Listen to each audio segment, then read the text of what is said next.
I hope rest of the participants can also hear me and see me. Well, I think nine participants are here, and I think we should wait. And also, our webinar is supposed to start at exact 9 p.m. So we have 4 minutes left. It's 8:56 p.m. So let's wait for some time and wait for other participants. We'll be starting a few minutes, but the participants who have joined, I would like them to unmute themselves and introduce them one by one. If they want to chat informally before the formal lecture, you're most welcome.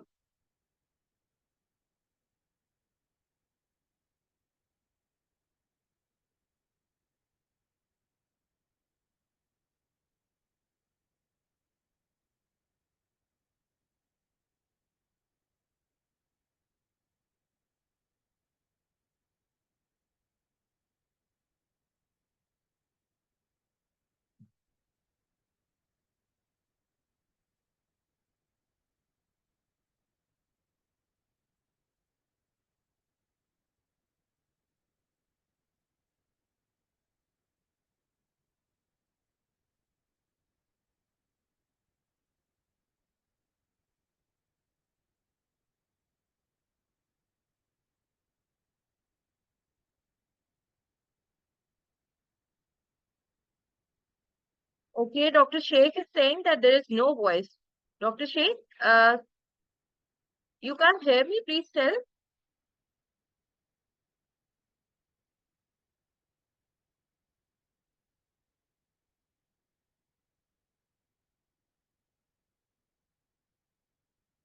Yeah, I wasn't speaking actually.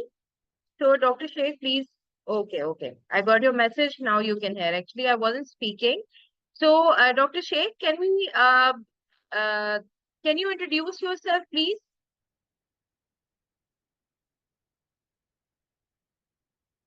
Can you unmute yourself and introduce yourself, Dr. Sheikh?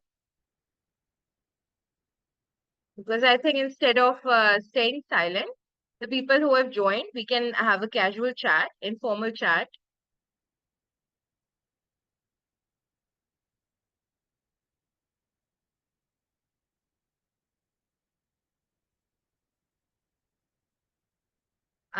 Yes,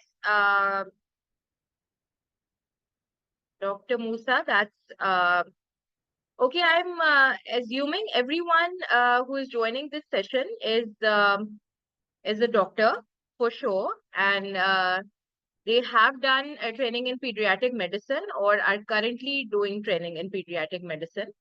So I'll be addressing all of you as a doctor. And okay, Dr. Sheikh, that's completely okay. And yes, Dr. Musa, it's about FCPS pediatrics.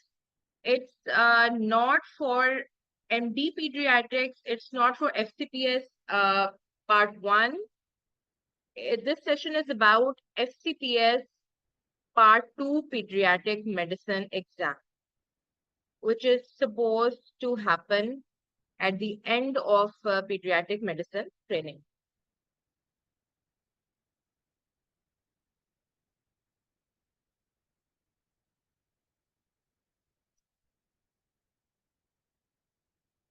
Okay, so let's have a look at the outline of today's webinar. Welcome to the forum of MedPrep Online. And we have specially kept this webinar for your guidance regarding the preparation of FCPS Part 2 Pediatric Medicine exam. So in today's webinar, in this session, we are going to discuss what is the exam pattern for FCPS, how do we have to prepare for this exam, what are the important topics, how are we supposed to attempt the written questions, and how to perform in clinical exam. What are the common reasons of our failure in exam? And after all this briefing, we will take your questions and I will try my best to answer all of the questions.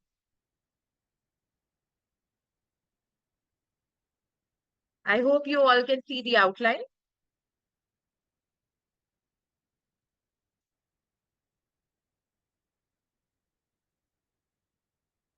Ma'am Sana, with your permission, should we start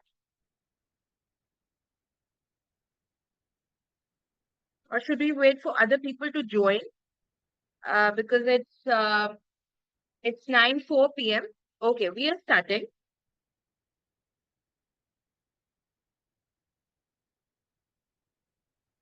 Okay, I would love if the participants, would interact with me during the session. You can raise your hand if you want to ask any question in between, or I can simply give you uh, the briefing, and at the end, we'll take questions. You are free to ask questions in between as well, but raise your hand first.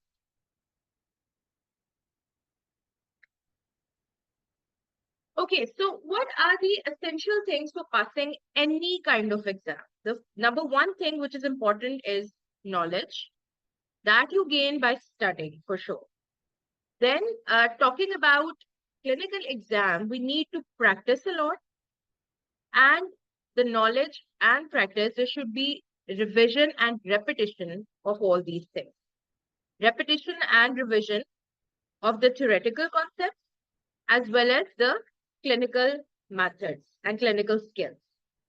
Obviously, for the preparation, we need a lot of time, we need a lot of energy, but most of all, we need a lot of determination. Without determination, we can't prepare for any kind of exam. We should have confidence that we are able to prepare and pass the exam. And obviously, we have to face the examiners, so we should have a certain level of confidence. Obviously, luck matters a lot. Sometimes bad luck happens, but I should say that sometimes when we fail, we blame the luck at once, that we have a bad luck. I don't know what happened. But actually, if you dig out, you can have other causes despite bad luck. And you need a very, very proper guidance. Without any proper guidance, you cannot prepare for your exam, any kind of exam. We're talking about exam in general. Okay.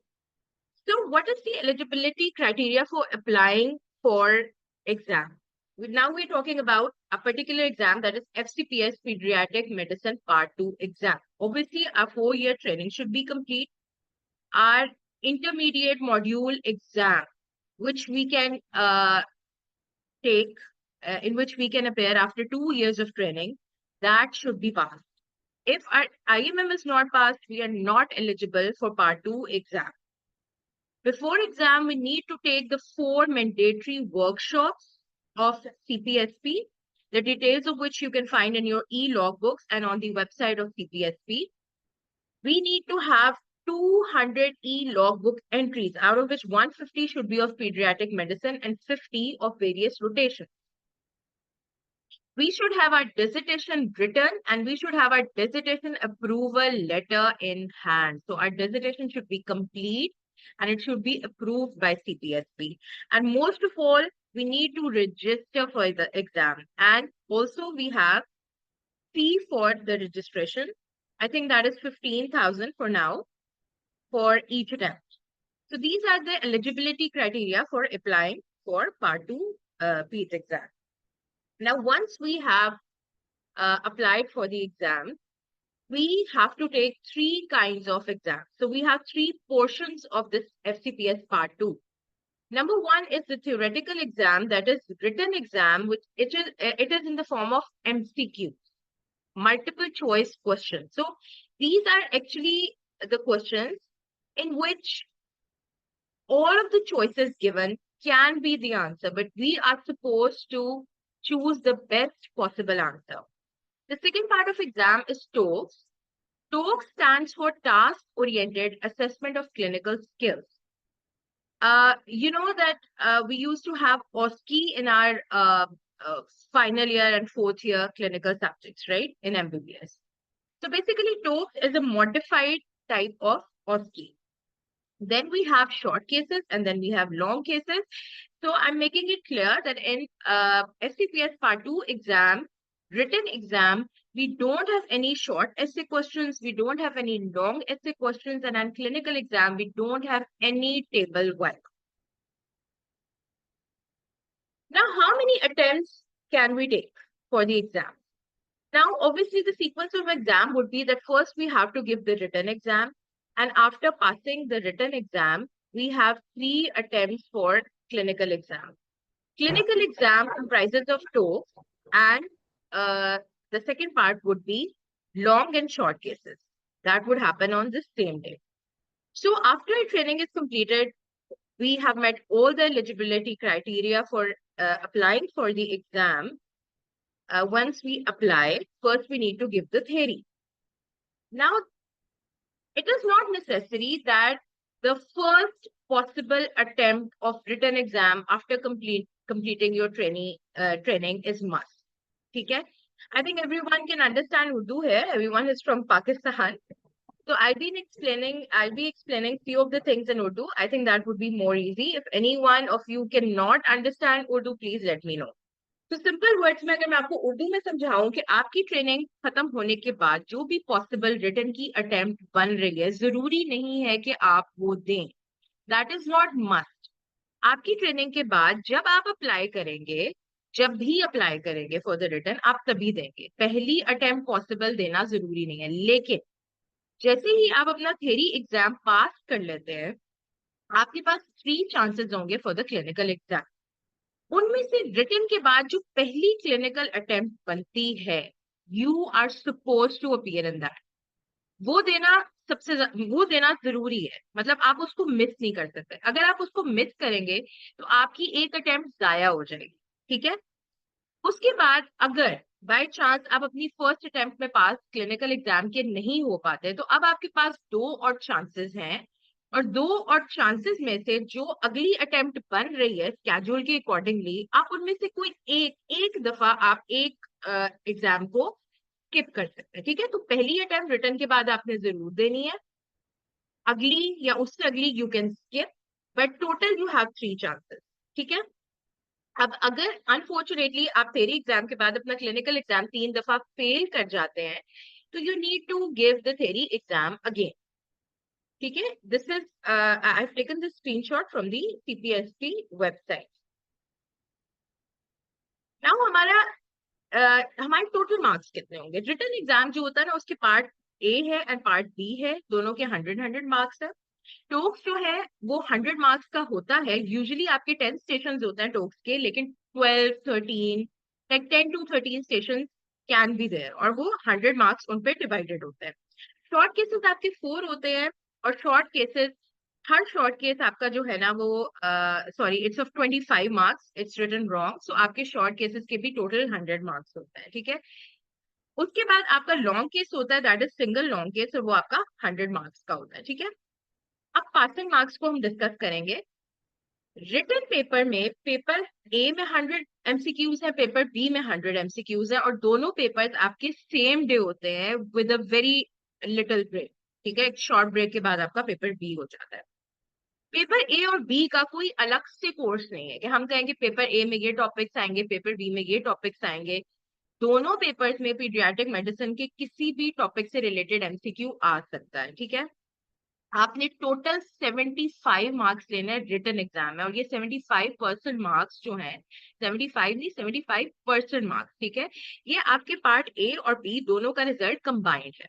तो जब आपके 75% marks in total paper A and B में आएंगे, तब आपका result जो है वो डिक्लेयर होगा एज पास। राइट। अगर आप पास हैं तो आपको अपनी टोटल परसेंटेज नहीं पता चलेगी। अनफॉर्चुनेटली अगर आप फेल करते हैं तो आपको ईमेल आ जाती है, कि आपके ई पोर्टल के ऊपर नोटिफिकेशन आ जाती है कि आपके टोटल मार्क्स कितने थे और आप कितने परसेंट मार्क्स से फेल हुए इन योर रिटन एग्जाम।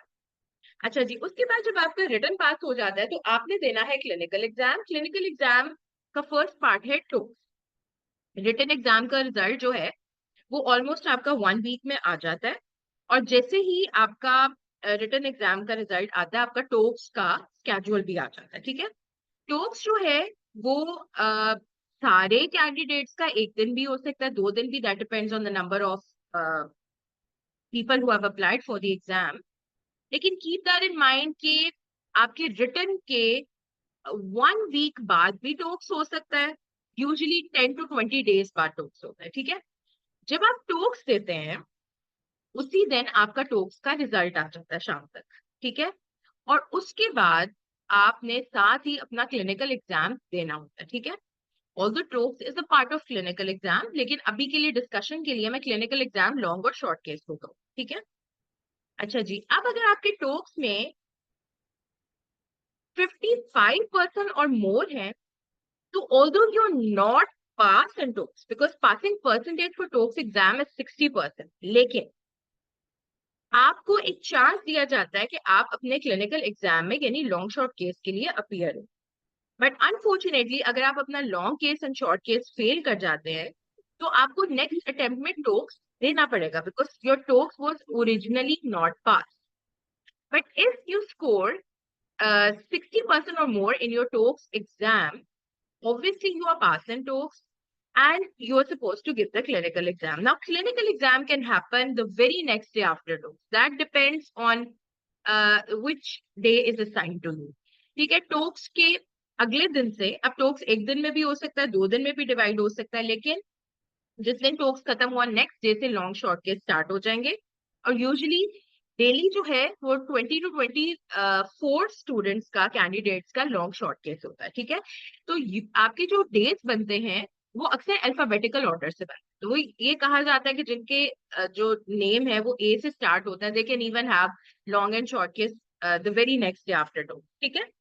अच्छा, अब आप 60% मार्क्स लेके या उससे ज्यादा लेके टोक्स में जब पास हो गए हैं, लेकिन अनफॉर्चुनेटली आप क्लिनिकल एग्जाम में यानी लॉन्ग शॉर्ट केस में फेल हो गए, तो अगली दफा आपने टोक्स नहीं देना, because you were pass in टोक्स। अगली दफा आपने सिर्फ long case and short case देना, ठीक है। और अगर अनफॉर्चुनेटली आपके 55% से कम नंबर है इन टोक्स, तो you are not eligible for giving long and short case. I hope this is clear to you, and if anything is not clear you can ask at the end. Okay, अब ideal duration क्या होगी हमारी preparation की। लेकिन जब आपकी first attempt है, तो आपका सबसे पहला फोकस तो रिटन एग्जाम की तैयारी होना चाहिए, राइट।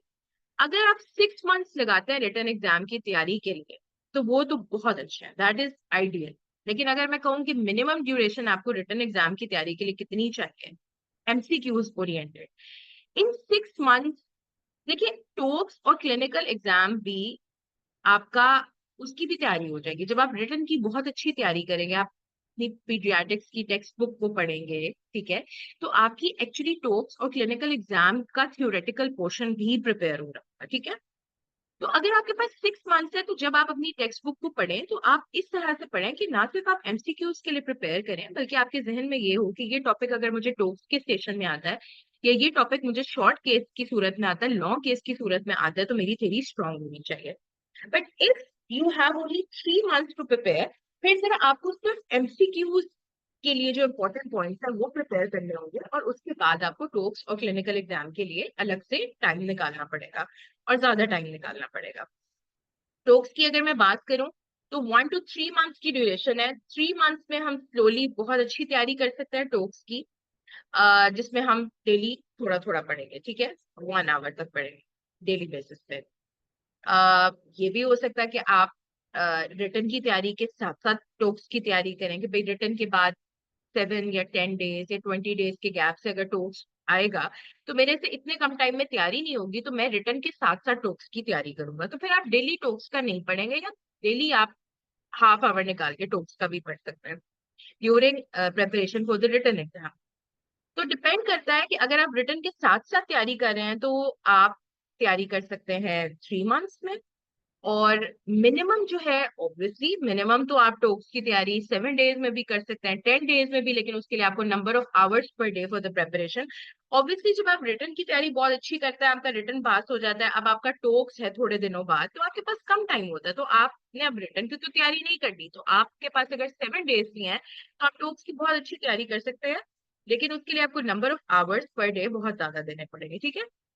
अच्छा, इसी तरह अगर मैं क्लिनिकल की बात करूं, तो क्लिनिकल की बहुत अच्छी तैयारी कम लोड के साथ, कम टेंशन के साथ 3 मंथ्स में बहुत अच्छी तैयारी हो जाती है, 1 मंथ में भी तैयारी हो जाती है।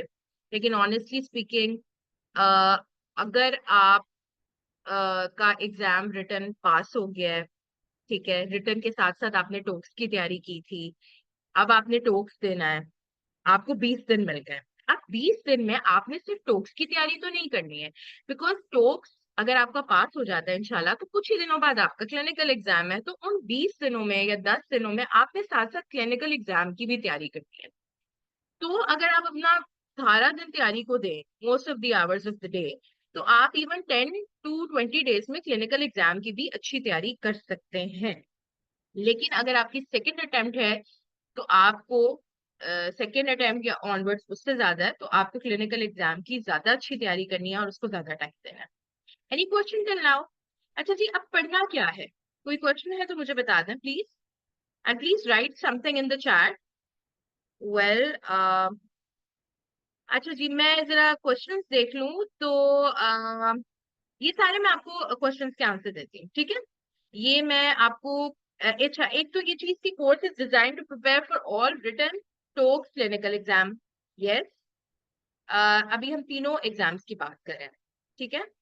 अच्छा जी, आपकी मेन जो टेक्स्ट बुक होगी पीडियाट्रिक्स की, वो नेल्सन है। कोशिश करें कि लेटेस्ट एडिशन जो आता है नेल्सन का, वो आप ले लें, ताकि कोई भी चेंजेस अगर हुई है और आपके प्रीवियस एडिशन में नहीं थी, तो लेटेस्ट एडिशन आप पढ़ लें, क्योंकि एग्जामिनर्स भी लेटेस्ट एडिशन पढ़ के आते हैं आपका एग्जाम लेने के लिए। एग्जामिनर्स भी पढ़ के आते हैं आपका एग्जाम लेने के लिए, अपनी नॉलेज को वो रिफ्रेश करके आते हैं, ठीक है?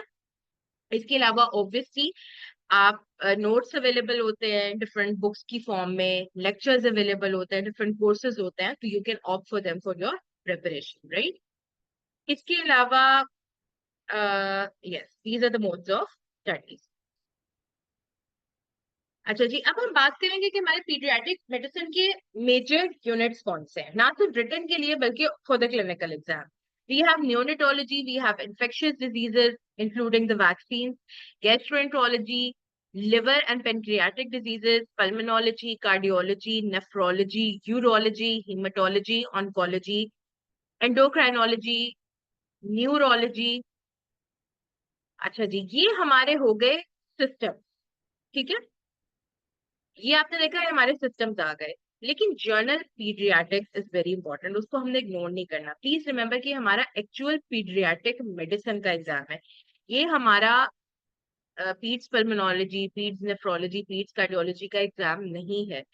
तो मैंने ये टॉपिक पहले लिखे, क्योंकि अक्सर हम तैयारी में भी ये टॉपिक्स पहले पढ़ते हैं, लेकिन हमने बहुत अच्छा टाइम स्पेयर करना है अपने जर्नल पीडियाट्रिक्स के टॉपिक्स के लिए, जिसमें आता है growth, development, behaviour, psychiatric, learning and development disorders, human genetics and common syndromes, immunology, allergic disorders, metabolic disorders, rheumatology, diseases of bones and joints, emergency medicine, critical care and poisonings, nutrition, fluids and electrolyte disturbances, acid-base imbalance, dermatology, ENT, eye, child abuse, even gynecology, adolescent medicine, and even ethics and pediatrics.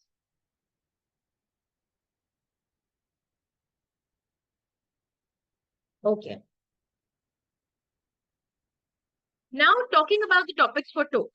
ठीक है, जब आप अपना return exam देके फारिग हो जाते हैं, तो टोक्स के लिए आपका थोड़ा सा सिलेबस नैरो डाउन हो जाता है, ठीक है? टोक्स के जो इंपॉर्टेंट टॉपिक्स हैं, उसमें हमने मैल न्यूट्रिशन एंड न्यूट्रिशनल डेफिशिएंसीज, उनको अच्छे से करना है। हमें डाइट चार्ट बनाना आना चाहिए, हमें ग्रोथ चार्ट रीड करना और बनाना आना चाहिए। We should be knowing about immunoprophylaxis and chemoprophylaxis, जिसमें वैक्सीनेशन में इम्यूनोप्रोफिलेक्सिस मींस वैक्सीनेशन, जिसमें आपका एक नॉर्मल, एक तो स्केड्यूल आता है ईपीआई नॉन ईपीआई वैक्सीन का, एक आपकी कैचअप वैक्सीनेशन होती है कि अगर बच्चे को प्रॉपर टाइम पे डोज नहीं मिली एंड अब वो आता है कि now you want to give the dose, और उसकी डोज मिस हो चुकी है यूजुअल वाली, तो अब वो कैचअप वैक्सीन का क्या स्केड्यूल होगा, ठीक है? Baby born to mother with certain problem, for example अगर मदर एचआईवी थी, एचआईवी पॉजिटिव थी, now the baby is born, तो what we need to look in the child, और अगर बच्चा भी पॉजिटिव आता है तो हमने उसको कैसे ट्रीट करना है, या बच्चे को प्रोफिलेक्सिस क्या देनी है, ठीक है? Interpretation of labs like ABG, LP, ठीक है, इस तरह की डिफरेंट सीएसएफ एग्जामिनेशन, इस तरह की लैब्स की इंटरप्रिटेशन, इमरजेंसीज, ठीक है? इसी में पॉइजनिंग भी आ जाता है, रिससिटेशन, नियोनेट की, इन्फेंट की, ओल्डर चिल्ड्रन की, ये सब इसमें आता है। Developmental milestones, various syndromes, actually common syndromes I would say, pedigrees, that is different modes of inheritance, ECG, EEG, audiometry. We should be knowing how to counsel. And please keep that in mind कि this is FCPS exam. We are in Pakistan. Counselling के station पे हमने counselling Urdu में करनी है, ठीक है, English नहीं चलेगी. Even the examiner can ask you कि प्लीज काउंसल द पेशेंट. अब पेशेंट हो सकता है एग्जामिनर यही कहे कि सपोज कि मैं ही पेशेंट हूँ या उन्होंने वाकई को पेशेंट बिठाया हो, you never no.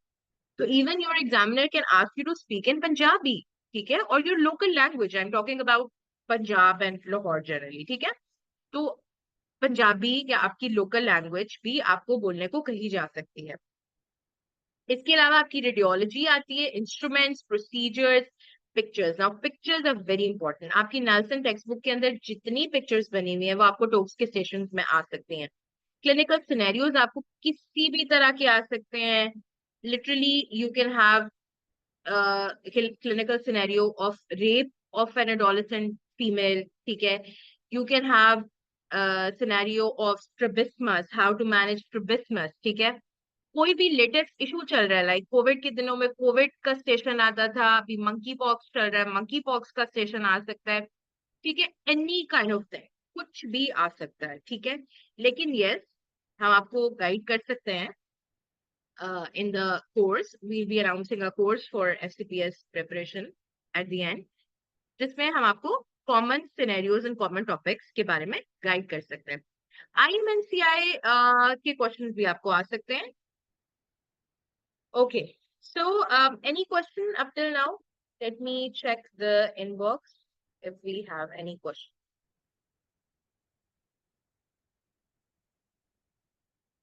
Okay, I'll redisplay at the end. I think you'll be getting the probably you'll be getting the recording for this, or I think we can share the important topics in our WhatsApp group as well. Okay, so yes, some people have asked that please focus on the written exam first. Okay, so actually, this is an orientation lecture generally for the FCPS preparation. We can have a detailed orientation lecture for the preparation of written exam, TOEFL and clinical separately. So talking about the pattern of written exam, computerized exam है, दो papers हैं, part A and B, जिसका curriculum fix नहीं है. Anything can be asked in either paper A or B. कुछ भी आ सकता है, ठीक है. दोनों पेपर्स की लिमिट 2.5 आवर्स है. हर पेपर में 100 MCQs हैं. टोटल टाइम आपका 2.5 आवर है वो पेपर ए. देन एक शॉर्ट ब्रेक के बाद आपका पेपर बी होता है, वो भी 2.5 आवर्स का है, ठीक है. अब आपके कंप्यूटर स्क्रीन के ऊपर लैपटॉप्स होंगे, उनके सिस्टम्स बहुत अच्छे चल रहे होते हैं, आईटी वाले उधर होते हैं, सिस्टम का कोई इशू नहीं होता, ठीक है. तो you should be friendly with using the laptop, right, and you should be friendly with attempting the MCQ exam on laptop, right? So उसकी प्रैक्टिस की थोड़ी सी जरूरत होती है. एक क्वेश्चन एक वक्त में डिस्प्ले होता है, आपने एक ऑप्शन को क्लिक करना होता है, then you have to click on next, ठीक है. जिस क्वेश्चन की आपने एक करेक्ट आंसर को चूज कर लिया है, किसी भी आंसर को चूज कर लिया है, वो रीअपियर नहीं होगा. So you can not change your answer. But अगर आप किसी क्वेश्चन को अटेम्प्ट किए बगैर उस क्वेश्चन को स्किप करते हैं तो आप उसको एक दफा स्किप कर सकते हैं, ठीक है. सिंपल वर्ड्स में मैं आपको बताती हूँ कि आप क्वेश्चन अपीयर होना शुरू हुआ, ठीक है. क्वेश्चन 1 आया, अब मुझे लगा मुझे इसका आंसर आता, मैंने आंसर मार्क कर दिया, ठीक है. अब मैं उस क्वेश्चन को दोबारा नहीं देख सकती, अपने आंसर को नहीं चेंज कर सकती. क्वेश्चन 2 आता है, मैं उसके बारे में श्योर नहीं, मैं कहती हूँ कि लेट्स स्किप दिस वन, तो मैं आंसर चूज किए बगैर नेक्स्ट का बटन दबा देती हूँ, ठीक है. 3 मैंने कर लिया, 4 स्किप कर दिया, 5 मैंने कर लिया, 6 मैंने कर लिया, 7 स्किप कर लिया. अब क्या होगा कि एट द एंड जब 100 क्वेश्चन हो जाएंगे तो आपके जितने भी स्किप्ड एमसीक्यूज थे वो बारी बारी अपीयर होंगे, और now you have to click on the answer, ठीक है. अब आप उसको दूसरी दफा स्किप करेंगे तो वो आपको अपीयर नहीं होगा दोबारा, ठीक है. I hope you can understand कि you can skip the question just once. आपने लेके अपने साथ क्या जाना है, सिर्फ और सिर्फ आपका एडमिट कार्ड. आपका एडमिट कार्ड जिसपे आपका रोल नंबर होगा वो आपका अपने साथ ले जाना बहुत जरूरी है. आपको किसी पेपर की, स्टेशनरी की, किसी चीज की जरूरत नहीं है. ओके, अच्छा जी, अब बात करते हैं पैटर्न ऑफ टोक्स की. टोक्स में हमारे पास 10 to 13 स्टेशन हो सकते हैं. टोटल मार्क्स टोक्स के 100 होते हैं, जितने भी स्टेशन हैं इक्वल उनके मार्क्स होंगे, 100 मार्क्स टोटल, ठीक है। आपकी रेस्टिंग स्टेशन बीच में हो भी सकते हैं, नहीं भी हो सकते, यूजुअली रेस्टिंग स्टेशन नहीं होते, तो आपने एक ही गो में सारे स्टेशन करने होते हैं, ठीक है। हर स्टेशन पे आपको 5 मिनट दिए जाते हैं, आपके हर स्टेशन पे एक एग्जामिनर बैठा होता है। यूजुअली आपके सारे स्टेशन इंटरैक्टिव होता है। इंटरैक्टिव का मतलब ये है कि एग्जामिनर बैठा होगा, you have to interact with a human being, ठीक है। बहुत कम ऐसा होगा कि आपको एक रिटन पेपर दे दिया जाएगा और पेन्स प्रोवाइड कर दिए जाएंगे कि भाई इस स्टेशन पे, ये वाला स्टेशन हमारा रिटन है, इंटरैक्टिव नहीं है, तो वहां एक सिनेरियो लगा होगा टेबल पे और वो पढ़ के आपने उनके सारे क्वेश्चन के आंसर लिखने होंगे, ठीक है। बाकी इंटरैक्टिव स्टेशन में you are not suppose to write any answer, ठीक है। अच्छा, अब आपने अपने साथ लेके सिर्फ एडमिट कार्ड जाना है, ठीक है, और ओवरऑल पहन ले टोक्स में, लेकिन अगर आप ओवरऑल टोक्स में नहीं भी पहनते हैं तो यू आर नॉट इंटरैक्टिंग, और you're not checking the patients, you're not dealing with the patients, so overall आपका मस्त नहीं है, लेकिन एडमिट कार्ड आपके पास होना चाहिए। अगर पेपर या स्टेशनरी रिटर्न स्टेशन के लिए चाहिए तो they can provide you at the moment, लेकिन यूजली आपके सारे इंटरैक्टिव स्टेशन होते हैं, ठीक है। अब आपने करना क्या, टोक्स के सेशन में सबसे पहले एग्जामिनर भी आपको कहेगा, आपके सामने टेबल के ऊपर एक सिनेरियो पेपर पे प्रिंट हुआ चिपका होगा, ठीक है। You have to read the scenario carefully, एक दफा आपने सिनेरियो को पढ़ लेना, ठीक है। अब या तो क्वेश्चन सिनेरियो के साथ ही होंगे, तो आपको एग्जामिनर कहेगा कि अब ये जो 3 या 2 या 4 क्वेश्चंस हैं, इनको बारी बारी क्वेश्चंस को पढ़ के आंसर करें। यहाँ पे जस्ट सिनेरियो गिवन होगा और अब एग्जामिनर कहेगा कि आपने अब सिनेरियो पढ़ लिया, अब मैं आपसे जो पूछूंगा आपने बताना है। तो आपने प्लीज मेक श्योर कि आपको जो क्वेश्चन पूछा गया है या जो क्वेश्चन सिनेरियो के साथ गिवन है, आप सिर्फ उसका आंसर दें, एक्स्ट्रा कोई बात ना करें। तो you should B smart enough कि आप प्रिसाइज आंसर्स दें, ठीक है। आपके पास क्योंकि 5 मिनट है, अगर आपने एक क्वेश्चन का आंसर देने में बहुत टाइम लगा दिया, सोचना शुरू कर दिया, बोल नहीं रहे आप, ठीक है, तो आप बाकी क्वेश्चन के आंसर्स नहीं दे सकते, और इसमें आपकी क्वेश्चन वाइज मार्क्स लगते हैं। एग्जामिनर के पास एक आंसर्स की होती है, ही इज बाउंड कि आपने, उसने आपको उसके अकॉर्डिंगली मार्क्स देने हैं, ठीक है। इसलिए मेरा आपको ये मशवरा है कि अगर आपको टोक्स में फॉर एग्जांपल एक स्टेशन का एक पहला क्वेश्चन है आपको नहीं आता, आप फ्रैंकली कह दें एग्जामिनर को कि सॉरी आई डोंट, ठीक है। वो फौरन अगले क्वेश्चन पे चला जाएगा। अगर आप कहेंगे मैं सोच रहा हूँ सर, मुझे याद नहीं आ रहा, अच्छा शायद ये है आंसर, या ओवर एक्सप्लेन करना शुरू कर देंगे, तो यू लूज योर टाइम और आप बाकी जो है ना वो क्वेश्चन के आंसर नहीं दे सकेंगे, तो आपके मार्क्स नहीं आएंगे सही, ठीक है। जब आप बेल बजे के नेक्स्ट स्टेशन का पे जाने का टाइम हो गया है, तो प्लीज अपना स्टेशन स्विच कर लें, ना अपना टाइम वेस्ट करें, ना एग्जामिनर का, और ना ही उस कैंडिडेट का जिसने आपके बाद उस स्टेशन पे आना है, ठीक है। तो प्लीज इन चीजों का ख्याल रखना है आपने। Okay, pattern for short case, ठीक है। शॉर्ट केस में क्योंकि you will be interacting with the patients, so being a doctor you should be wearing your overall, should have a very smart dressing, very decent and smart dressing, comfortable dressing. You have to wear your admit card around neck, कि comfortable dressing मैंने specially females के लिए कहा है, कि ऐसे नहीं होना चाहिए कि आप पेशेंट को देख रहे हैं और आपको दुपट्टा गिर रहा है सर पे, आप दुपट्टा आपने लिया हुआ है, आप झुक रही हैं, दुपट्टा गिर रहा है, आप बार बार दुपट्टे को ठीक कर रही हैं, please pin up your dupatta properly, ठीक है। शूज आपके कंफर्टेबल हो, it should be very easy. 4 short cases होते हैं, ठीक है।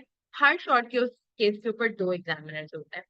शॉर्ट केस आपके कोई बीच में फ्री टाइम नहीं मिलता, लगातार होते चले जाते हैं, एक शॉर्ट केस अगला शॉर्ट केस अगला अगला, ठीक है, ऐसे।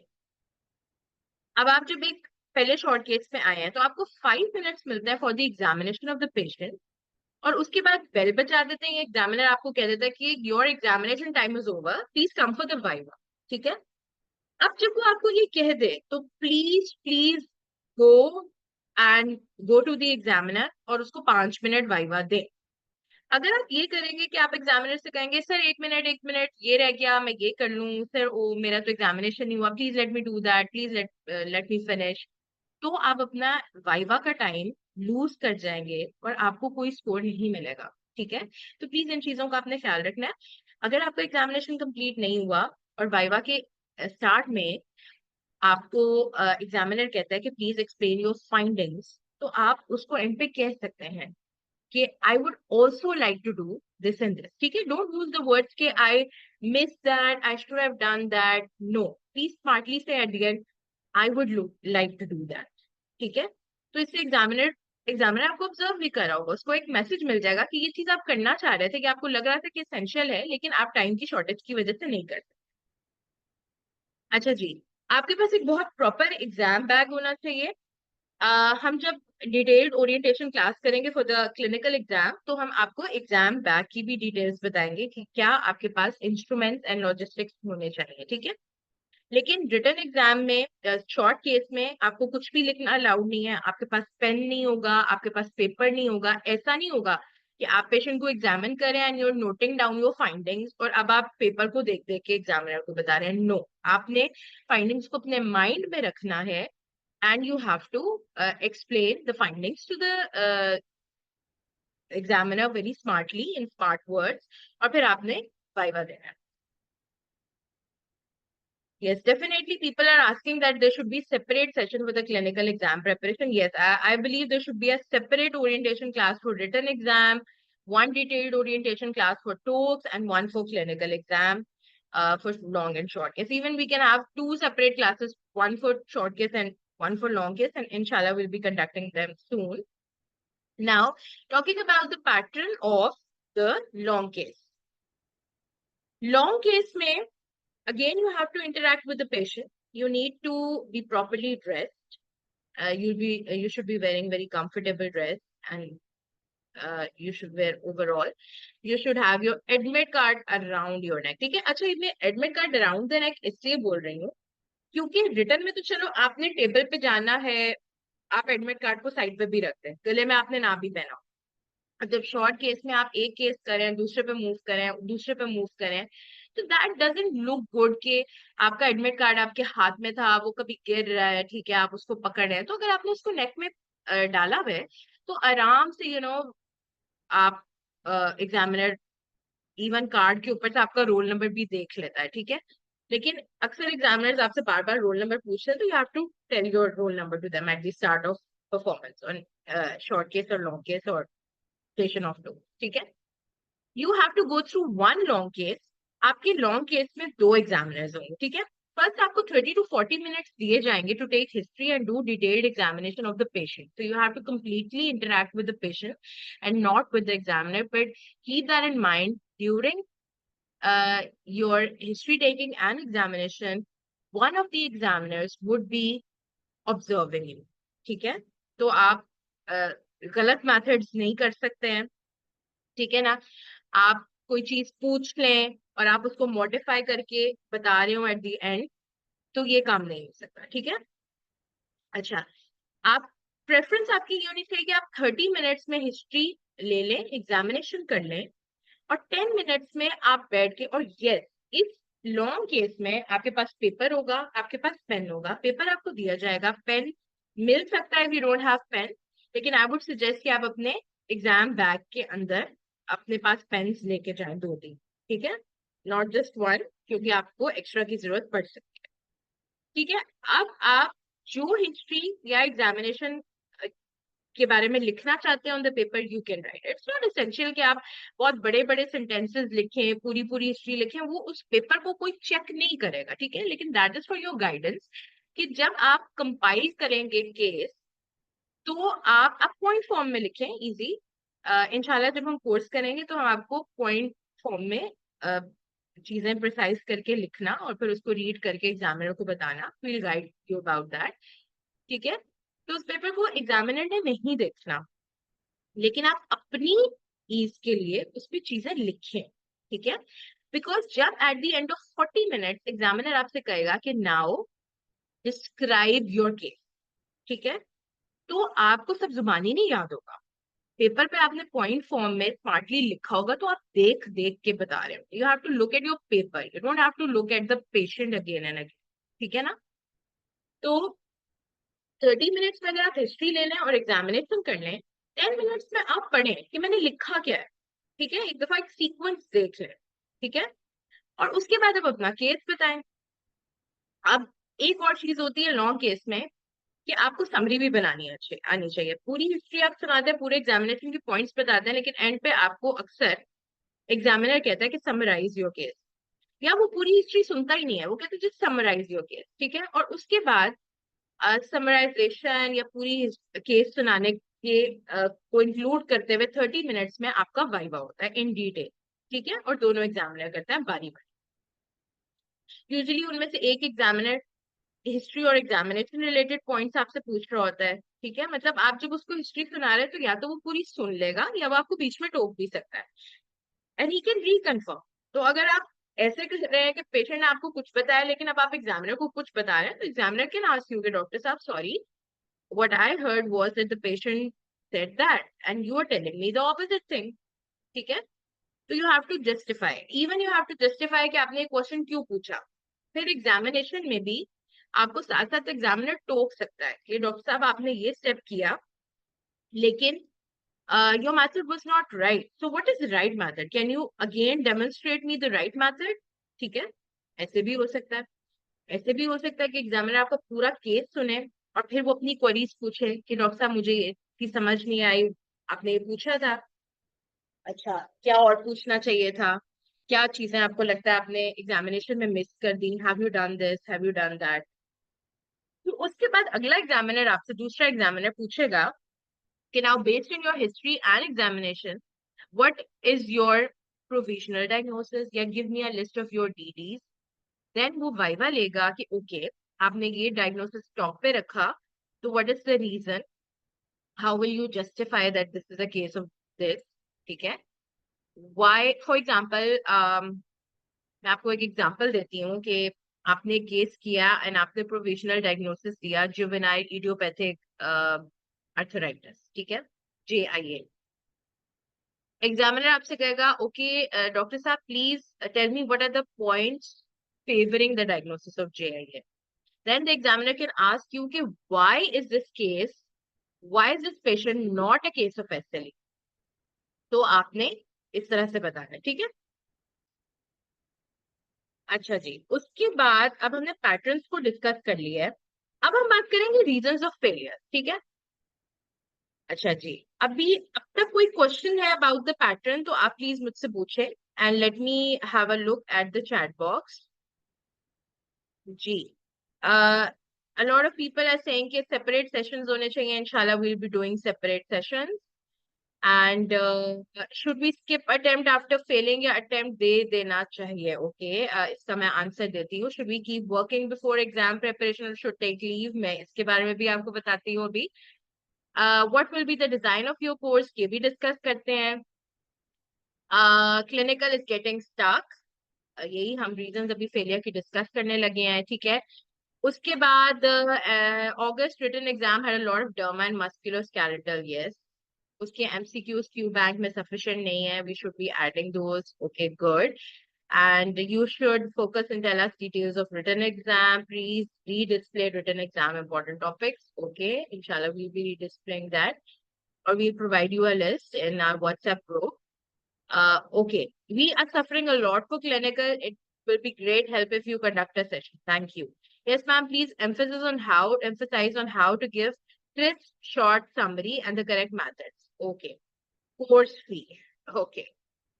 Well, सबसे पहले हम reasons of failure discuss करेंगे। बहुत सारे लोगों ने कहा है जी हमारा clinical stuff हो गया है, और देखिए अभी हमने बात की थी, मैं अब फर्स्ट स्लाइड पे जा नहीं रही हूँ, लेकिन आपको याद होगा कि knowledge, practice, repetition, revision, determination, confidence, guidance, these are the important things to pass any exam.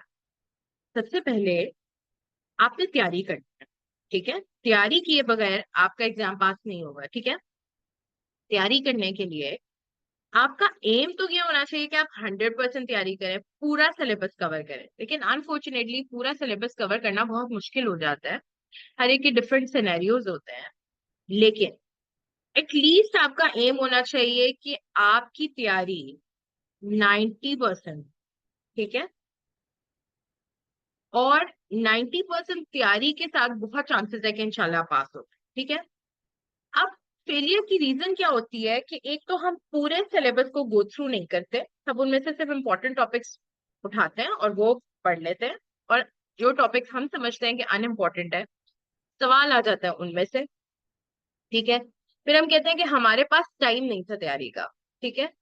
अच्छा, अब बात यह है कि टाइम हमें निकालना है, टाइम हमें खुद निकालना है अपनी लाइफ में से। ठीक है। अभी किसी ने क्वेश्चन किया हुआ है कि क्या हमें अपनी जॉब कंटिन्यू करनी चाहिए। मैं अगर आपको सिंसियर मशवरा दूं तो एग्जाम की तैयारी के लिए आपको जॉब से छुट्टी लेनी चाहिए। देखिए, बहुत सारे लोग तो ट्रेनिंग के बाद उनके पास कोई रेगुलर जॉब होती नहीं है, तो यू हैव एन ऑप्शन। मेरा ये ख्याल है कि अगर आपको कोई फाइनेंशियल इश्यूज नहीं है, earning is not important, very important for you, ठीक है, तो आप अपनी जॉब मत करें। ठीक है। लेकिन ये प्रैक्टिकल नहीं है। मेल्स हैं या even some of the females, they have to earn for the family. तो आप अपनी जॉब को थोड़ा सा लाइट रखें। जॉब लाइट रखने से मुराद है कि डबल जॉब ना करें, सिंगल जॉब करें। ये स्पेशली मैं मेल्स के लिए कह रही हूँ, जो दो दो जॉब्स कर रहे होते हैं, क्लिनिक्स कर रहे होते हैं साथ में जॉब्स के साथ। ठीक है। उसके साथ आपकी पढ़ाई बहुत मुश्किल हो जाती है। तो या तो अपनी सिंगल जॉब रखें। अगर आप लोग रेगुलर एमओस हैं पीपीएससी के थ्रू सिलेक्टेड, तो ट्रेनिंग के बाद आपके लिए मस्ट हो जाता है कि आप एक दफा तो ज्वाइनिंग दें, क्योंकि अगर आप ज्वाइनिंग नहीं देते तो बाद में काफी इशू बनता है। ठीक है। उसके लिए मेरा आपको ये मशवरा है कि एक दफा आप अपनी जॉब को ज्वाइन करें, कुछ टाइम के लिए अपनी जॉब पे जाएं। आप उस हॉस्पिटल के एमएस या जो भी एडमिनिस्ट्रेशन में रोस्टर बनाता है बंदा, उससे रिक्वेस्ट करें कि आपकी जॉब को थोड़ा सा लाइट रखें। कोई ऐसा सेक्शन आपका लगाए कि जहाँ पे आप पेशेंट देखें, फिर आपके पास इतना टाइम हो कि आप अपनी जॉब आवर्स में भी थोड़ा बहुत पढ़ सकें। ठीक है। लेकिन अगर ये प्रैक्टिकली पॉसिबल नहीं है तो कीप दैट इन माइंड कि आप अपनी जॉब आवर्स के बाद ही पढ़ाई कर सकते हैं घर पे। ठीक है। इसके अलावा एक ऑप्शन ये होती है कि आप अपनी जॉब प्लेस पे नाइट कर रहे हैं।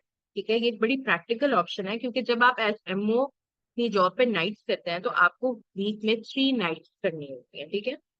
नाइट्स में अगर आपकी कोई वार्ड है, इमरजेंसी नहीं है, तो you gate sufficient time for taking rest. सिर्फ एक्टिव इश्यूज होते हैं तो आपने देखने होते हैं। ठीक है।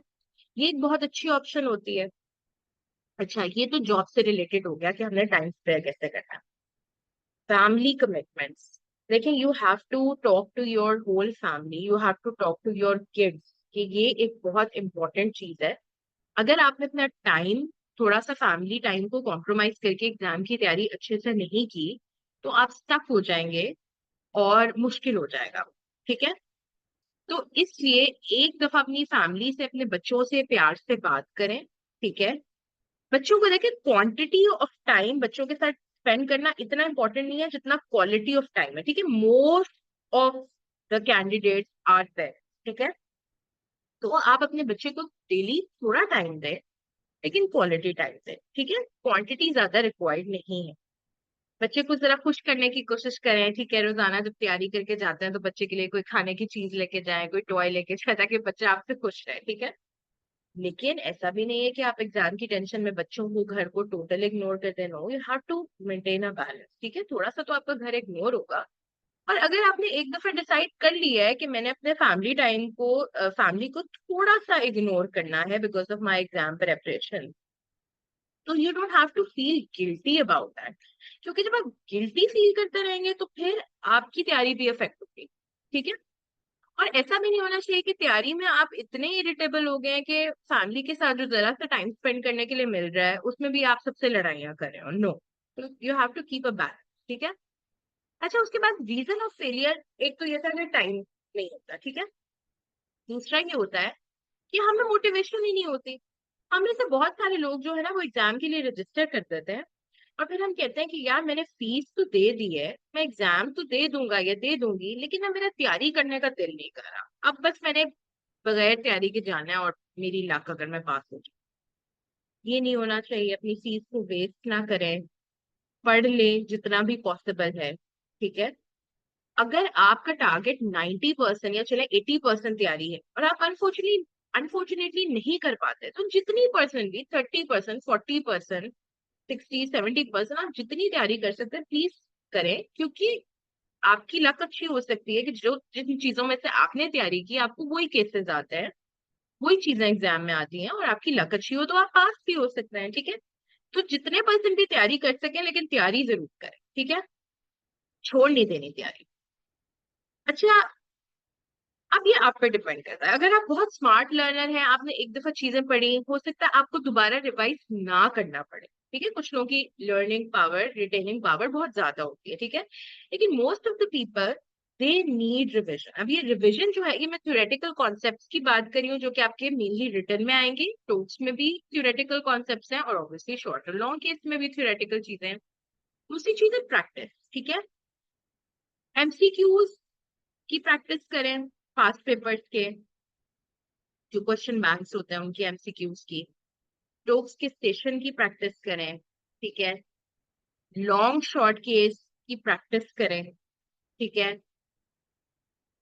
ये आपके रीजंस ऑफ फेलियर बनते हैं समटाइम्स, कि आपका या तो थ्योरेटिकल नॉलेज वीक होता है even in the clinical exam, या आपकी क्लिनिकल स्किल्स अच्छी नहीं होती। ठीक है, तो अगर आपकी क्लिनिकल स्किल्स अच्छी नहीं है, your history taking is weak, your examination skills are weak, you have poor time management skills, तो इनके ऊपर वर्क करें। एक इंपॉर्टेंट चीज होती है आपकी, that is a skill too, कि how to present a case. देखिए, हमारा जो ये एग्जाम है ना, उसका मीडियम है इंग्लिश। ठीक है, हम वहां पे उर्दू में कुछ भी एक्सप्लेन नहीं कर सकते फ्रैंकली। अब ऐसा नहीं है कि हमारा कोई एक्सेंट बहुत हाई फाई होना चाहिए, या हमने बहुत फैंसी लैंग्वेज यूज करनी है, बहुत फैंसी इंग्लिश यूज करनी है। No, not at all. लेकिन आपकी मेडिकल टर्मिनोलॉजीज का प्रोनाउंसिएशन, करेक्ट मेडिकल टर्मिनोलॉजीज, कम से कम आप जो इंग्लिश के सेंटेंसेस बोलें वो इतने क्लियर होने चाहिए कि एग्जामिनर को सही तरह समझ आए। और अच्छे words, smart words, common words वो बोल बोल के प्रैक्टिस करें। ठीक है, अगर आपको स्पीकिंग में इशू होता है कि भाई मतलब मैं दिल में बात करूं खुद से तो आई कैन स्पीक, लेकिन मैं किसी के सामने बोलूं तो मैं शेकी हो जाता हूँ या हो जाता, तो आप लोगों के सामने बोले। ठीक है, आप जिन लोगों के साथ तैयारी कर रहे हैं, आप उनको long case, short case present करें उनके सामने। ठीक है, इससे आपको कॉन्फिडेंस आएगा। अब आपने इन चीजों का ख्याल रखना है कि क्या सेंटेंस आपने पास्ट टेंस में बोलना है, क्या आपने प्रेजेंट में बोलना है, क्या फ्यूचर में। ठीक है, तो फ्रैंकली स्पीकिंग, अगर आपको लगता है आपकी इंग्लिश वीक है, तो थोड़ा सा उस पर भी काम करें। ठीक है, अच्छा जी, उसके बाद आपकी रीजन ऑफ फेलियर एक बनती है कि आपको गाइडेंस ही नहीं मिलती सही, आपको पता ही नहीं चलता प्रिपेयर कैसे करना है। ठीक है, एक ये रीजन हो सकती है। तो गाइडेंस, हमेशा गाइडेंस लेके तैयारी शुरू करें। ठीक है, उसके बाद एक तो ये कि आपको तैयारी के बारे में गाइडेंस नहीं है, एक ये होता है कि आपको गाइडेंस ही नहीं है कि अटेम्प्ट कैसे करना है। ठीक है, अब जैसे आपको कोई नॉलेज ही नहीं है कि कंप्यूटराइज एमसीक्यू सिस्टम होगा, मुझे कितनी दफा मैं स्किप कर सकता हूँ, कितने क्वेश्चंस होंगे, कितना टाइम होगा, कि आपको पता ही नहीं है। तो अगर आप प्रायर नॉलेज के बगैर जाएंगे, पैटर्न का नहीं आपको पता होगा, तो चांसेस है फेलियर के। इसी तरह अगर आपको पता ही ना हो कि शॉर्ट केस में मुझे कितना टाइम अलाउड है, कितने शॉर्ट केसेस है, किस तरह के शॉर्ट केसेस आते हैं, किस तरह के लॉन्ग केसेस आते हैं, तो चांसेस हो जाते हैं आपके फेलियर के। तो आपको पैटर्न के बारे में नॉलेज होना चाहिए, आपको how to attempt and how to perform इसका नॉलेज होना चाहिए, इसके बारे में गाइडेंस होनी चाहिए। टाइम मैनेजमेंट स्किल्स का तरीका ये है कि जब आप प्रैक्टिस कर रहे होते हैं, फॉर एग्जाम्पल आप पास्ट पेपर के एमसीक्यूज सॉल्व कर रहे हैं, राइट, तो आपने टाइमर लगा लेना। ठीक है, you should be very clear कि मेरे पास इतना टाइम है, टाइमर लगा हुआ है, इस टाइम के बाद मेरा टाइम अप हो।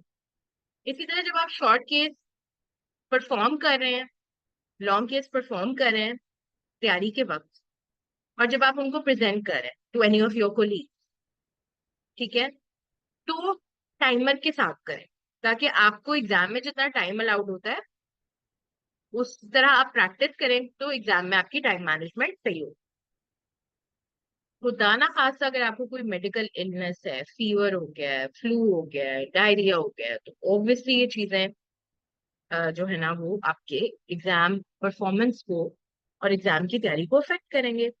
तो जब भी आपको तैयारी के दौरान में मेडिकल हेल्प की जरूरत पड़े, तो प्रॉपर ट्रीटमेंट लें।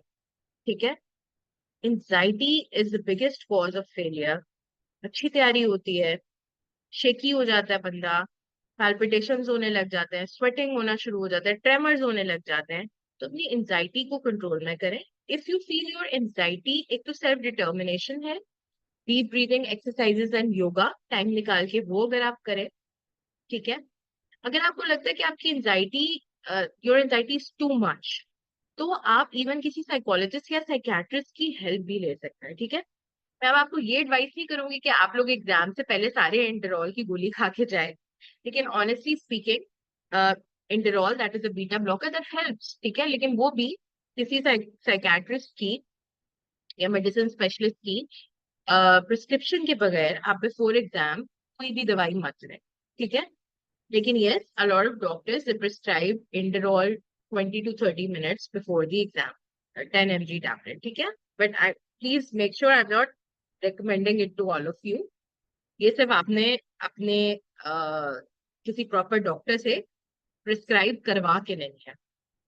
लैक ऑफ स्लीप, ठीक है, रात को जाग जाग के पढ़ते हैं, एडिक्वेट स्लीप नहीं होती है, एग्जाम से एक दिन पहले सोते ही नहीं है, पढ़ते चले जाते हैं, सुबह नींद आ रही होती है, तैयारी में भी ये चीज अफेक्ट करेगी और एग्जाम वाले दिन भी ये चीज अफेक्ट करेगी। अगर आप प्रॉपर डाइट ही नहीं ले रहे हैं, यू वोंट बी हेल्दी, ठीक है। तो एग्जाम से पहले आप ब्रेकफास्ट ही नहीं करके जाते हैं, वहां आपको हाइपोग्लाइसीमिया हो रहा होता है, ठीक है। अच्छा, जब आप एग्जाम करने जाते हैं ना, व्हेनेवर यू नीड वाटर, तो आपको वाटर प्रोवाइड किया जाता है। अगर आपको ब्रेक्स मिल रही हैं बीच में, दो रिटन एग्जाम्स के बीच में, शॉर्ट केसेस के बाद, ठीक है, तो you get tea and biscuits, PPSP में आपको मिल जाता है। लेकिन मेरा आपको ये मशवरा है कि आप अपने साथ कोई मीठी चीज जरूर कैरी करें, ठीक है। You should be carrying sweets chocolates with you, ठीक है, ताकि अगर आपको फील होता है कि आपको हाइपोग्लाइसीमिया हो रहा है तो आप फौरन से कोई कैंडी या टॉफी मुंह में डाल लें, तो आपको थोड़ा सा बेटर फील हो। And when ever you need water, तो वाटर आपको आराम से मिल जाता होता है, ठीक है। तो एनी क्वेश्चन टिल नाउ? अब चैट बॉक्स में कोई कमेंट्स या क्वेश्चंस नहीं आ रहे हैं, तो मुझे ऐसे लग रहा है जैसे people are not listening now. Please, somebody speak or write something in the chat box so that I know you guys are listening and you guys are here. No response. Anyways, ये CPSC की website से screenshot लिया है, which says कि FCPS part 2 major subject का फरवरी 17 को होगा। तो obviously major peds medicine is a major subject. तो अभी आपके पास डिटेल्ड स्केड्यूल की एग्जैक्ट डेट क्या होगी वो नहीं है, लेकिन keep that in mind that your exam would be on 17 February और आफ्टर दैट, ठीक है। लेकिन आप अपना टारगेट जो है तैयारी का वो 17 फरवरी तक का रखेंगे ना, सोचेंगे इसके बाद भी हो सकता है यही डेट नहीं होगी, ठीक है। अच्छा जी, उसके बाद now talking about the course, so I feel really pleased to announce that we are launching two courses right now today. We are opening the registration for our courses. So one course would be for the guidance of written exam, and we are going to start it inshallah from 1st November. मुझे भी chat box में मैंने देखा है कि return के लिए important topics बता रहे हैं, तो सॉरी, इंपॉर्टेंट टॉपिक्स का पूछ रहे हैं, मैं वो स्लाइड आप लोगों को दोबारा दिखाती हूँ, ठीक है। अच्छा जी, okay, so in this course we are going to have 26 live Zoom sessions, and we'll be covering all the important topics from each unit. हमारी जो क्लासेस हैं वो हमने इस तरह से प्लान किया है कि we'll be having a class on every Friday and Saturday because weekend होता है, तो वो easy हो जाएगा। We'll be taking each class will be of 2 to 3 hours duration, और फ्राइडे टू सैटरडे के बाद सैटरडे को हम आपको एक टेस्ट भी प्रोवाइड करेंगे, और आप उस टॉपिक को रिवाइज करेंगे, बुक से पढ़ेंगे, फिर आप उस टेस्ट को अटेम्प्ट भी करेंगे, ठीक है। तो इस तरह से आपकी प्रैक्टिस भी होगी। इसके अलावा इस कोर्स के दौरान I be available on the WhatsApp group, you can all the time talk to me, ask me anything, ठीक है। और हम 26 लाइव सेशंस के बाद मॉक एग्जाम्स भी करेंगे back to back on daily basis, right. So another course which we are launching is for the preparation of TOEFL exam. In this, we are going to have 13 live Zoom sessions, and we'll be covering all important topics of TOEFL. and we'll be providing you quick notes for revision, and we'll also be providing you the recordings of the classes, and you can talk to us, the class, all the time. You can talk to me all the time for the guidance. We'll be having class on every Sunday for two, and that would be a 3 hour class from 7 to 10 p.m. जरा Sunday को छुट्टी होती है तो हमने थोड़ा सा time early रखा है, अदरवाइज जो हमारा रिटर्न है वो हमारी क्लास जो है वो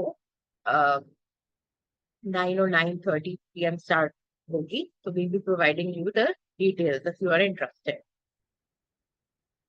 आपको कंफर्म जो है वो day, number of classes and casual वगैरह इफ यू डिमांड, तो वो आपको पर्सनली हर बंदे को प्रोवाइड कर दी जाएगी वो shows interest.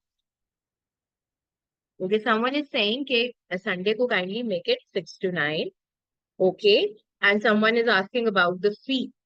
So I would say that I would talk to my colleagues, and we can modify the time. We can change the time. अगर कोई और टाइम स्लॉट ज्यादा लोगों को सूट करेगा, we can change the time. And fee जो है ये डिटेल्ड जो स्केड्यूल होगा हमारी क्लासेस का, वो इंशाल्लाह जो भी इंटरेस्ट शो करेगा वो ये नंबर हमारे पास है. नंबर आपको नीचे फॉर रजिस्ट्रेशन एक नंबर प्रोवाइड किया हुआ है. You can take a screenshot on that, या आप व्हाट्सएप ग्रुप के ऊपर मेंशन कर सकते हैं, तो आपको प्राइवेट चैट में fee structure for the courses and detailed schedule provide कर दिया जाएगा. ठीक है. तो रिटन के लिए इम्पोर्टेंट टॉपिक्स का काफी लोगों ने पूछा हुआ है. इंशाल्लाह कोर्स के लिए जो भी रजिस्टर करेगा या कोर्स में इंटरेस्ट शो करेगा, इंशाल्लाह हम उसको स्केड्यूल पूरा बताएंगे डिटेल में. इम्पोर्टेंट टॉपिक्स भी साथ में बताएंगे. और एक्चुअली ये कि हर यूनिट का एक एक इम्पोर्टेंट टॉपिक बताना थोड़ा सा डिफिकल्ट हो जाता है. आई वुड से एवरी टॉपिक इज इम्पोर्टेंट. मैं तो यही कहूंगी, कुछ भी मिस ना करें क्योंकि कुछ भी आ सकता है. एक ये मैं लिस्ट आपको दोबारा से दिखा देती हूँ जो मैंने topics for written exam show किए थे. ये बेसिकली ये टॉपिक्स नहीं है, ये यूनिट्स के नाम है. ठीक है. तो ये शायद बहुत हेल्पफुल नहीं है क्योंकि ये यूनिट्स तो इस तरह से नेल्सन में भी मेंशन है. ठीक है. Okay, so clinical course is not included in TOCS. अभी हमने रजिस्ट्रेशंस ओपन की हैं for the written and TOCS course. ठीक है. इस टोक्स कोर्स में long and short case included नहीं है, बिकॉज ये कोर्स हमने 3 to 3.5 months का रखा है. 3 months में हमारी क्लासेस कवर हो जाएगी एंड हाफ मंथ में हम back to back mock exams करेंगे. एंड क्लासेस फॉर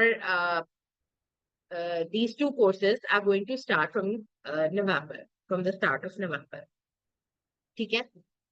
तो क्लिनिकल के लिए इंशाल्लाह we'll be opening the registrations for the course of clinical exam, जिसमें long case and short case included होगा, उसकी तैयारी करवाई जाएगी. लेकिन वो इंशाल्लाह हम 1 दिसंबर से स्टार्ट करेंगे. ठीक है. अच्छा, अब मेरी सजेशन जो कोर्स के हवाले से है वो ये है, ये आप प्लीज अगर देखना चाहें, लेकिन मैंने आपको पहले भी बताया कि ये बेसिकली यूनिट्स के नाम है कि क्या क्या चीजें हमने करनी होती है. I will be displaying all of these for some time.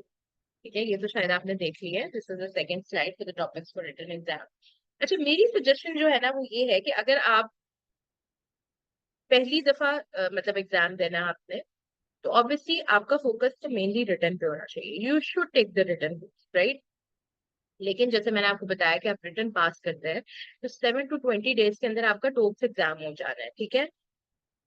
Yes, उसके बाद आपका क्लिनिकल इंशाल्लाह टोक्स आप पास करें तो आपको क्लिनिकल देने का भी मौका मिलेगा. तो यस, दोज हु थिंक कि आप लोग रिटन और टोक्स की तैयारी साथ साथ कर सकते हैं, तो आप लोग दोनों कोर्सेस लें. अगर कोई बहुत इंथुजियास्टिक है और आपके पास टाइम भी है, you think you can spare this much time, और आपकी फर्स्ट अटेम्प्ट है, तो आप रिटन का कोर्स भी लें, टोक्स का भी लें और क्लिनिकल का भी लें. ठीक है. लेकिन दोज हु थिंक कि हम बहुत ज्यादा भी टाइम नहीं स्पेयर कर सकते for every part of exam, you should be taking the course for written exam, right. और इंशाल्लाह जिनका रिटर्न पास हो जाएगा उनके पास टॉप्स की तैयारी के लिए कम टाइम होगा. Most probably will be designing a revision course जिसकी ड्यूरेशन ऑब्वियसली कम होगी और डेली बेसिस पे क्लासेस होंगी. इसी तरह जो लोग टॉप्स पास कर लेंगे और उनका क्लिनिकल होगा, इंशाल्लाह उनकी गाइडेंस के लिए भी हम कुछ ना कुछ करेंगे. लेकिन जो लोग हैं रिटर्न पास कर चुके हैं लेकिन अब टॉप्स देना है, ऑब्वियसली आपको टॉप्स की तैयारी के साथ साथ क्लिनिकल की भी तैयारी करनी है, तो you should be taking both courses together. You should be taking, and there would be some people जिनका टॉप्स रिटर्न भी पास है, टॉप्स भी पास है, लेकिन उनका लॉन्ग शॉर्ट केस पास नहीं हो सके, obviously you will be taking only the clinical. ठीक है. Now I think it's time to end the session. Please ask any more questions. Okay, ma'am, would there be teaching of topics too or only MCQ? No, what I have planned is कि हम सिर्फ MCQs नहीं करेंगे. हम topics में से important points जो किसी भी लाइक जो पॉइंट्स आपके एमसीक्यूज में पूछे जा सकते हैं हम उनको डिस्कस करेंगे. ठीक है. और साथ साथ हम एमसीक्यूज भी करते जाएंगे. ठीक है. तो what I plan to do is कि हम जब टॉपिक को स्टडी करेंगे तो हम उस टॉपिक को एज ए टॉपिक डिस्कस करेंगे. important points, right? Yes. Someone is asking from the start of chapter to end. Yes, of course. ठीक है. All the important points. ठीक है. Yes. बट अगर हमें लग रहा होगा कि हमारी क्लास बहुत लंबी हो रही है अगर हम एक एक चीज को डिस्कस करें, ठीक है, तो हम ये भी कर सकते हैं कि कुछ चीजें जो बहुत एक्सप्लेन करने की जरूरत नहीं है वो मैं आपको पीडीएफ नोट्स में प्रोवाइड कर सकती हूँ, and you can go through दो. ठीक है. और आप उनको मेमोराइज कर सकते हैं. ठीक है. And if you feel any confusion you you can ask me in the WhatsApp group personally, right? And साथ साथ हम पास पेपर्स करेंगे. पास पेपर्स में जो भी एमसीक्यूज उस चैप्टर से रिलेटेड आते रहे इंशाल्लाह वो हम डिस्कस करेंगे. और जो एमसीक्यूज हम ड्यूरिंग द क्लास नहीं कर सकेंगे वो मैं आपको टेस्ट फॉर्म में दे दूंगी. और टेस्ट की फॉर्म में जब मैं दूंगी तो obviously will be sharing the key for that test. ठीक है. तो उसमें आंसर्स को एक्सप्लेन किया गया होगा, लेकिन अगर किसी को भी मजीद एक्सप्लेनेशन की जरूरत होगी तो व्हाट्सएप ग्रुप पे we can have the discussion, right? Okay. Yes, ma'am, please make the course as elaborate as required. Yes, that would be my aim, inshallah. We just want to pass PDF, Zoom class, or anything. Yes, ma'am, your idea is best. Thank you so much for the all the comments. Now, please tell me if any more questions are there, or otherwise, 1 hour has passed, so I think we should be ending the webinar. अगर आप लोगों के कोई और questions हैं, दोबारा से आप कुछ पूछना चाह रहे हैं about this orientation class, I request the admin to share the recording of this webinar with you people as well. Okay, there's one question. It's possible to pass exam in this time if I have to start from scratch. Yes, it's possible. अच्छा, मैं आपको अपनी example देती हूँ कि मैंने अपना जो एग्जाम है ना वो सेकंड अटेम्प्ट में पास किया था. ठीक है. तो I have a lot of colleagues and friends जिन्होंने एग्जाम माशाल्लाह से फर्स्ट अटेम्प्ट में ऑल पार्ट्स में क्लियर. ठीक है.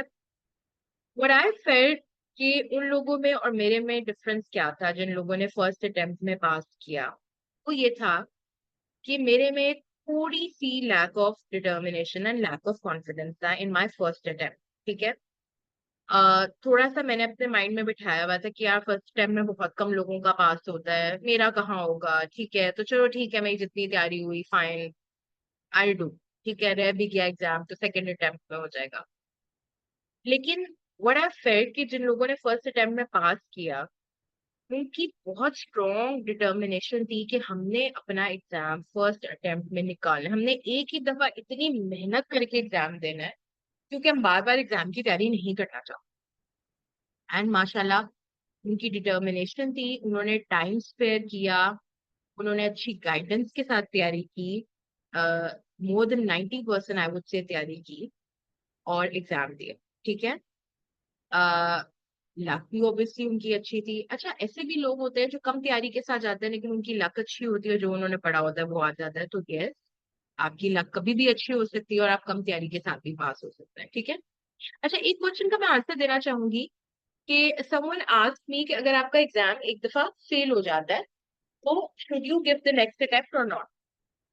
आई वुड से कि आप जितना जल्दी ट्रेनिंग के बाद एग्जाम पास कर लें उतना ही अच्छा होता है, ठीक है। आपको पता है आपने रिटर्न देना है।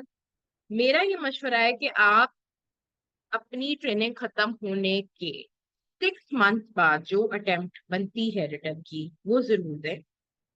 6 मंथ में आराम से तैयारी करें रिटर्न की, ठीक है। और इनफैक्ट साथ साथ थोड़ी बहुत टोक्स और क्लिनिकल की भी करें, क्योंकि इंशाल्लाह रिटर्न पास होगा, टोक्स आ जाएगा, टोक्स पास होगा, साथ ही क्लिनिकल आ जाएगा। 6 मंथ एक बहुत अच्छा पीरियड है, तीनों एग्जाम्स की तैयारी करें, ठीक है, डिवाइड करके एक स्केड्यूल बना के।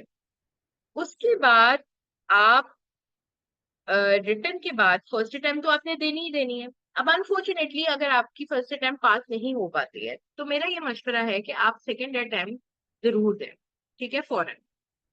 लेकिन अगर आपको लगता है कि आप सेकेंड अटेम्प्ट आपके पास एक चांस है और अब आपको ऐसी तैयारी करनी है कि आपको सेकेंड अटेम्प्ट पास करनी है, ठीक है, तो आपको अपना 100% करना है। बाकी अनफॉर्चुनेटली अगर हार्ड लक हो जाए और आप सेकेंड अटेम्प्ट पास ना कर सके तो it doesn't matter. Second attempt में एग्जाम पास करना, थर्ड में अटेम्प्ट पास करना, आगे की अटेम्प्ट में पास करना, ये आपको किसी से कमतर नहीं बनाता, ठीक है। That is not your weakness, because exam pass करने में a lot of factors are involve, ठीक है। लेकिन प्लीज जो लोग पास करते हैं try to look the positive things in them, कि उनमें ऐसा क्या था जो मेरे में नहीं था, ठीक है। हर दफा आप लक को ब्लेम नहीं कर सकते, हर दफा आप एग्जामिनर को ब्लेम नहीं कर सकते, ठीक है। I be talking about the examiners, के एग्जामिनर्स किस तरह के होते हैं, ठीक है। तो अगर आपको लगता है कि अब मेरी सेकेंड अटेम्प्ट है लेकिन अनफॉर्चुनेटली मेरे में अब अभी इतनी एनर्जी नहीं है या मैं इतना टाइम नहीं स्पेयर कर सकता, मैं अब अपनी जॉब से छुट्टी नहीं ले सकता, मेरी कुछ फैमिली कमिटमेंट्स हैं, ठीक है, मेरे बच्चे ने सफर किया है मेरी एक दफा की तैयारी में, तो मुझे खुद भी एक ब्रेक की जरूरत है, तो तब आप एक अटेम्प्ट स्किप करें, ठीक है। लेकिन बेस्ट ये होता है कि आप फर्स्ट अटेम्प्ट पास ना करें, सेकेंड अटेम्प्ट जरूर दें अच्छी तैयारी के साथ, अगर आप दे सकते हैं, नहीं तो स्किप कर लें।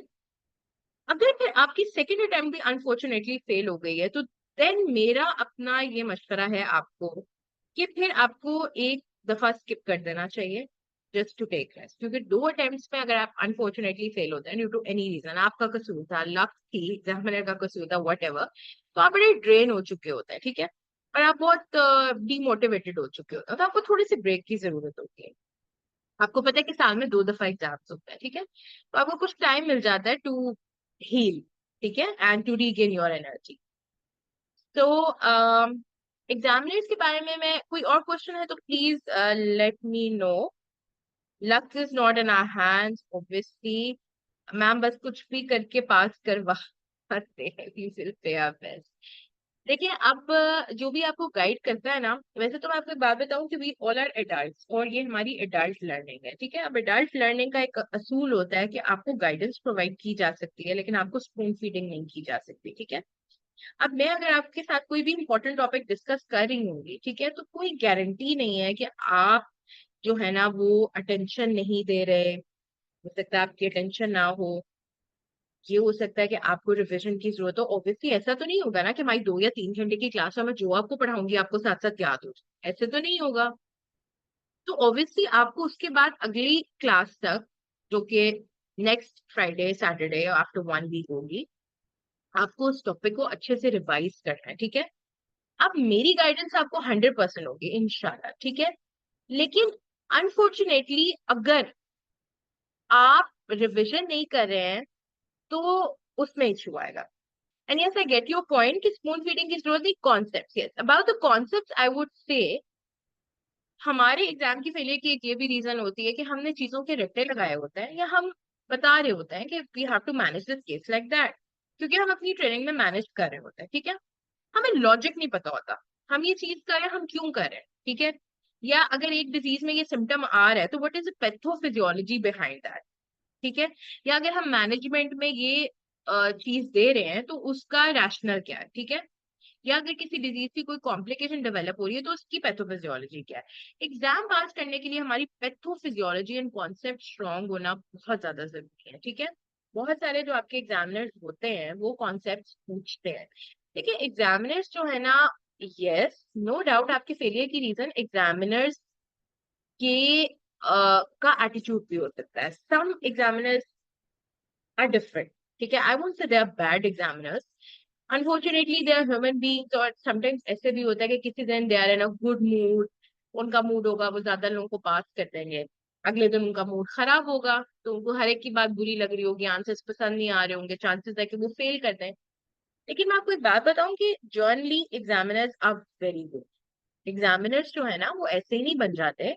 एग्जामिनर बनने के लिए बहुत सारी वर्कशॉप्स होती है, उनको ट्रेन किया जाता है how to be an examiner, ठीक है। उनको की प्रोवाइड की जाती है कि आपने इस तरह से असेस करना है, इस चीज के मार्क्स देने हैं। उसके अपनी मर्जी से एंड पे मार्क्स नहीं लगाने होते। इवन इन लॉन्ग केस उसमें सब कुछ देखना है कि आपका एटीट्यूड कैसा था, आपकी परफॉर्मेंस कैसी थी, आपकी इंटरप्रिटेशन कैसी थी, आपने सही डायग्नोसिस बनाया, आपने उसकी सही मैनेजमेंट बताई। बहुत सारी चीजों के पॉइंट्स होते हैं, ठीक है। तो उस की के अकॉर्डिंगली एग्जामिनर ने आपको मार्क करना होता है। ऐसा नहीं है कि आपने अच्छा परफॉर्म किया, एंड पे कोई आपने ऐसी बात की और आपका एग्जामिनर आपसे नाराज हो गया कि ओहो तुमने तो अच्छी बात नहीं की, मैं तो तुम्हें 0 मार्क्स दूंगा। No, that is not going to happen. तो एग्जामिनर्स मोस्टली अच्छे होते हैं, एग्जामिनर्स के बारे में पॉजिटिव सोच रखा करें, ठीक है। फिर एक ही चीज होता है कि समटाइम्स हमारा एग्जाम फेल हो जाता है और हमें पता नहीं चलता कि हमारी क्या गलती है, ठीक है। और हम ये कहते हैं कि एग्जामिनर ने तो कोई एक्सप्रेशन ही नहीं दिए, एग्जामिनर ने तो हमें कुछ शो ही नहीं किया कि हमारी गलती क्या थी, हमने कहाँ गलती की, ठीक है, हमें तो कुछ नहीं पता। Yes, that is a flaw in the system कि अनफॉर्चुनेटली जो लोग फेल होते हैं उनको एक डिटेल्ड फीडबैक मिलना चाहिए कि आपके फेलियर के रीजंस क्या थे, ठीक है। लेकिन अनफॉर्चुनेटली ऐसा होता नहीं है। तो let's hope for the best कि ऐसा कोई सिस्टम आए कि फेलिंग कैंडिडेट्स को जो है ना उनके फ्लॉज बताए जाए ताकि वो उस पर काम कर सके, ठीक है। लेकिन actually by rule your examiner is not suppose to show कि आपने सही आंसर दिया है कि गलत आंसर दिया है। He is not suppose to show any expression कि he is happy with your answer और he is unhappy with your answer, ठीक है। तो ये कुछ एग्जामिनर्स की भी लिमिटेशंस होती हैं, उन्होंने अपनी लिमिटेशंस के अंदर रहना होता है, ठीक है। तो वो इतना खुल के आपके साथ इंटरेक्ट नहीं कर सकते, इतना खुल के वो आपको एक्सप्रेशंस नहीं दे सकते, ठीक है। Okay, taking some more questions. Do you recommend to read Nelson during this time or is it better to pick up a short book? देखिए नेल्सन को एक दफा आपने लाजमी पढ़ना है। अगर आपने रिटर्न में बहुत अच्छे से नेल्सन पढ़ लिया है, रिटर्न में जब आप नेल्सन रिटर्न की तैयारी के लिए जब आप नेल्सन खोले तो आपने सिर्फ ये नहीं देखना कि ये लाइन एमसीक्यू के लिए इंपॉर्टेंट है, ये चीज एमसीक्यू के लिए इंपॉर्टेंट है। आपने ये भी देखना है कि फॉर एग्जाम्पल आप डायबिटीज का टॉपिक पढ़ रहे हैं तो आपको पहले से, देखिए जो लोग रिटर्न कोर्स करेंगे ना, इवन उनको भी हम लॉन्ग शॉर्ट केस की और टॉप्स की टॉपिक्स की लिस्ट देंगे। उसकी रीजन ये है कि जब आप बुक से पढ़ रहे होंगे तो for example you are doing endocrinology and you are reading the topic of diabetes. अब आपको पता है कि डायबिटीज मेलाइटिस एक इंपॉर्टेंट लॉन्ग केस भी है, क्योंकि नो कि अब डायबिटीज के टॉपिक को आपने इस तरह से नहीं पढ़ना कि इसमें से सिर्फ एमसीक्यूज आने हैं, ठीक है। आपने इसको इस तरह से पढ़ना है कि आप लॉन्ग केस में भी एग्जामिनर के क्वेश्चंस का आंसर दे सके। इसी तरह आपने शॉर्ट केस की नजर से भी टॉपिक्स को पढ़ना है, जो टॉपिक्स जो केसेस आते हैं शॉर्ट केसेस में, ठीक है। और इसी तरह अगर फॉर एग्जांपल आप एक फॉर एग्जांपल नेफ्रोटिक सिंड्रोम पढ़ रहे हैं तो उसका टॉपिक भी आपने जब नेल्सन से पढ़ना है तो आपने इस नजर से नहीं पढ़ना कि इसमें से मुझे सिर्फ एमसीक्यूज आएंगे या इसमें से लॉन्ग केस आएगा या शॉर्ट केस आएगा। आपने ये भी सोचना है कि ये मुझे नेफ्रोटिक का क्लिनिकल सिनेरियो टॉप्स में भी आ सकता है। तो इसीलिए आई वुड से कि 6 मंथ्स का पीरियड बहुत अच्छा है तैयारी के लिए। अब कोर्स हमारा अगर 6 मंथ्स का होगा तो कोर्स तो बहुत लंबा हो जाएगा, ठीक है। तो कोर्स के अलावा भी आपने पढ़ना है, ठीक है। कोर्स अब हमने 3 मंथ्स इसलिए रखा है क्योंकि 6 मंथ्स तो एक आइडियल पीरियड है, लेकिन अनफॉर्चुनेटली 6 मंथ्स अगर हम नहीं दे पाते तैयारी को तो कम से कम हमारा फर्स्ट एम ये होना चाहिए कि पहला हमारा जो पेपर है वो एमसीक्यूज का है, तो कम से कम हम 3 मंथ्स में एमसीक्यूज के हवाले से अच्छी तरह तैयारी कर लें। तो यस, रिटन एग्जाम जब आप देते हैं फर्स्ट टाइम तो नेल्सन पूरी पढ़ना इज वेरी वेरी इंपॉर्टेंट, ठीक है। यस, जब आपने एक दफा नेल्सन को अच्छे से पढ़ लिया, now you are giving talks and clinical exam, तो आप उसके लिए कोई शॉर्ट बुक्स या नोट पढ़ सकते हैं। Well, do you recommend to read Nelson? Okay, ma'am, can we start the course before first in October? Acha, okay. We can consider that. Okay. I'll be talking about this with my colleagues कि अगर हम इसको 1 नवंबर से पहले start कर लें, हम इसके बारे में कोई पोल भी कर सकते हैं कि अगर ज्यादा लोग इंटरेस्टेड होंगे कि हम 1 नवंबर से पहले ही स्टार्ट कर दें रिटर्न का कोर्स एंड टॉक्स का भी even.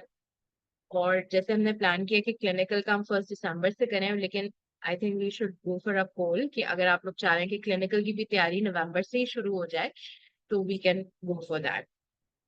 So I think it's time to end the webinar. If any more questions you want to ask, you can ask in the WhatsApp group. Okay. Thank you so much.